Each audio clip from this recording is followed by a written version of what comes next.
Alrighty, friends, welcome back. So today, if you're a musical lover, you're really going to enjoy this video. I think. I know it's probably very strange to say that on a history channel, but today's subject we're going to be discussing something from one of the most popular, the second actually longest running musical on Broadway, and that's Les Miserables.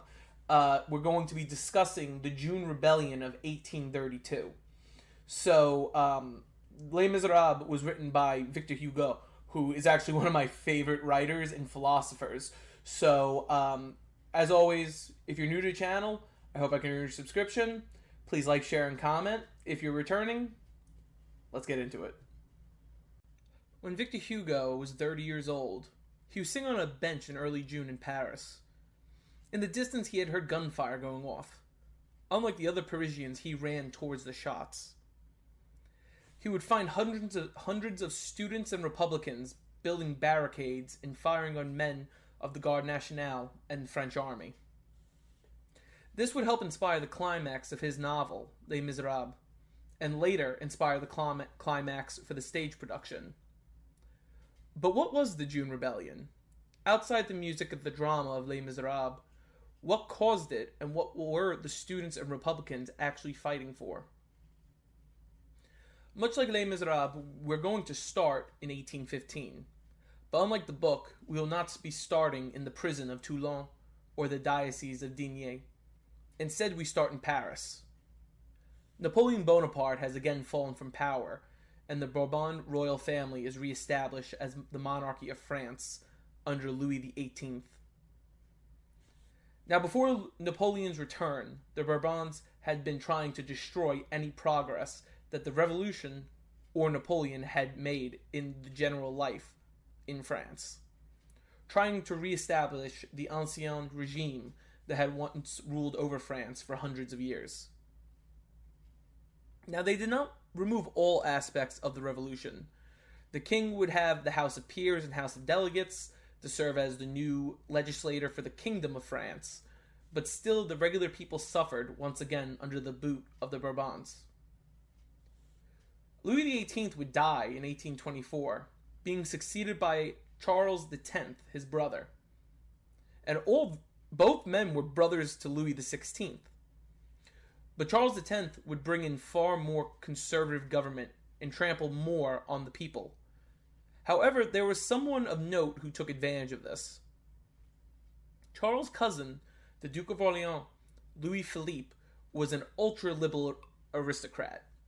He supported the French Revolution itself until 1792, when things became too extreme. And he could tell the people wanted a system like England, that the king had power, but the people had more say in the government. So when the July Revolution of 1830 occurred, Louis Philippe wrote to Paris to fill the vacuum of power. And to bring more legitimacy to his claim, a very important man joined him in Paris. The Marquis de Lafayette rode into Paris with Louis Philippe, the hero of two worlds, and the people accepted the Duke of Orleans with open arms. He then was crowned king and promised to stand by the Revolution's charter and become a constitutional monarch, and retain the fundamental beliefs not only of the July Revolution, but also the 1789 Revolution.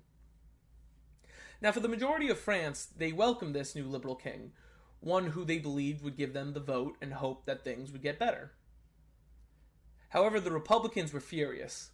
They believed that they just replaced one king with another, and that Louis Philippe would be no different than his cousin.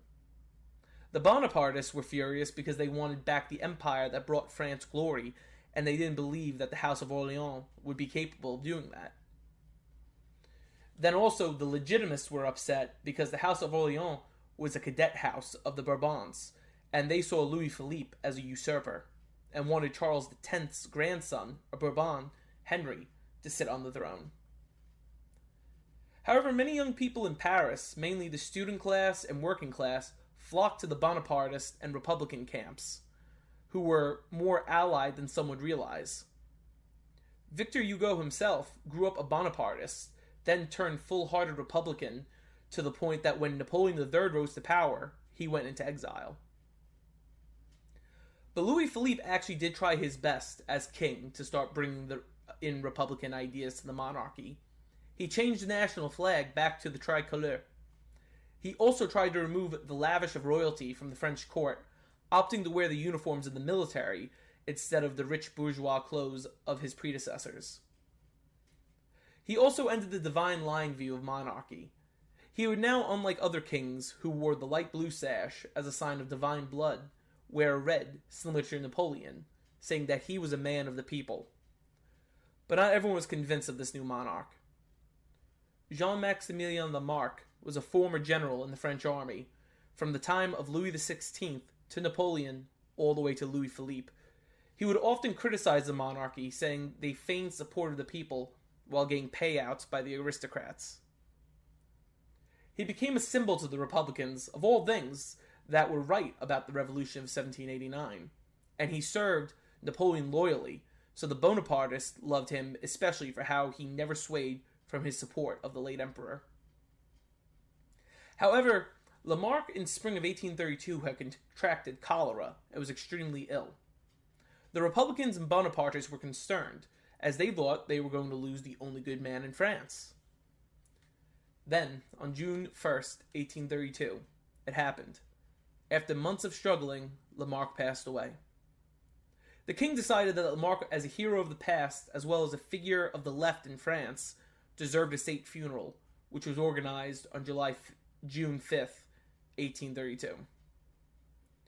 However, the police in Paris and the military were aware that something was being planned, and the students with Bonapartists and Republicans were planning an uprising. So quietly, Marshal Georges Mouton gathered 20,000 Garde Nationale of Paris and 40,000 regular French army and stationed them around the outskirts of Paris. Which it would make sense having so many soldiers at a state funeral.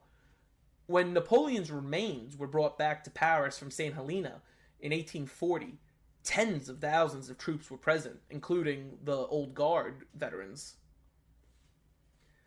However, on the 5th of November, the soldiers were ordered to parade with loaded rifles in preparation for anything to happen.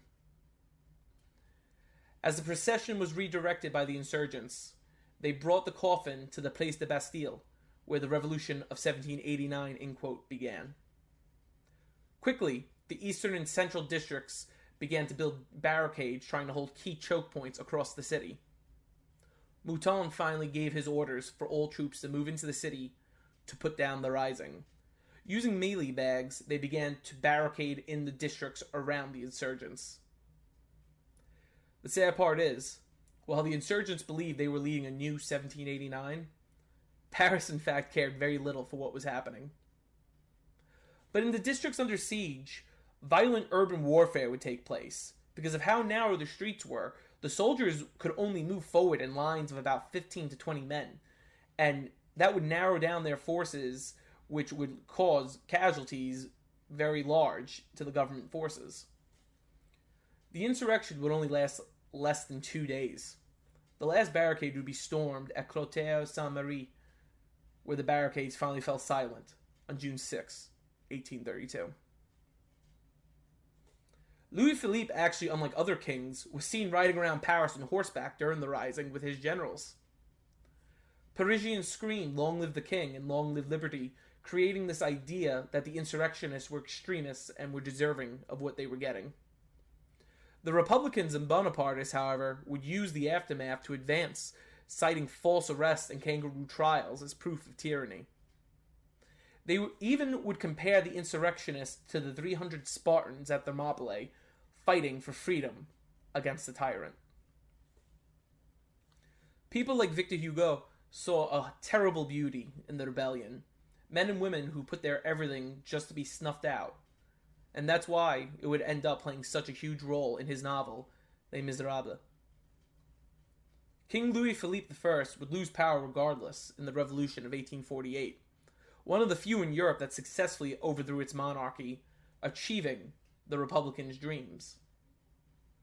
Louis Philippe would not suffer the same fate, however, as his cousin Louis XVI. Instead, under invitation of Queen Victoria, he would retire to Claremont House in Surrey, England, where he would die on August 26, 1850. Victor Hugo, with assistance of another Republican politician and philosopher, Adolphe Thiers, would assist the Bonapartists by having Louis Napoleon Bonaparte elected the first president of the Second French Republic. However, the Bonapartists would then overrun the government and the Republicans, and Louis Napoleon would declare himself Napoleon III, Emperor of the French. Thiers would stay in France, but Hugo would exile to England, where he would complete Les Miserables in 1862, where it would be mass-produced around the world. For some, the novel was the first they heard of the rebellion, and Hugo romanticized it so much that people fell in love with the young revolutionaries. However, for the rebels, 93 were killed with 291 wounded, and thousands arrested. There would be announced an amnesty a few days later, and reconciliation for those who were deemed foot soldiers. But this was the French Revolution that burned too bright, too quick. Alright, friends, well, thank you so much for joining us today for this deep dive into the June Rebellion of 1832. As always, if you're new to the channel, please subscribe. I have multiple different styles of content we produce here. We do reviews, we do tier makers, we do original content, we do reactions. I was actually looking at my analytics the other day, and my analytics showed that the majority of you guys actually are returning viewers, but the majority of you also are not subscribed. So subscriptions really do help the channel out. It helps me be able to have a clearer schedule to be able to do these more often and make this more of a full-time job for myself. And I really do enjoy doing them. I love teaching history, and especially, all these subjects, which clearly you all enjoy because you're viewing. So if you're new to the channel, if you're returning, please subscribe. And please like, share, and comment if you enjoy the content. Tell me what you want to see next. As you know, as returning, I always reply to you guys through messages and comments as much as I can. So again, thank you so much for joining us, and we'll see you in the next one.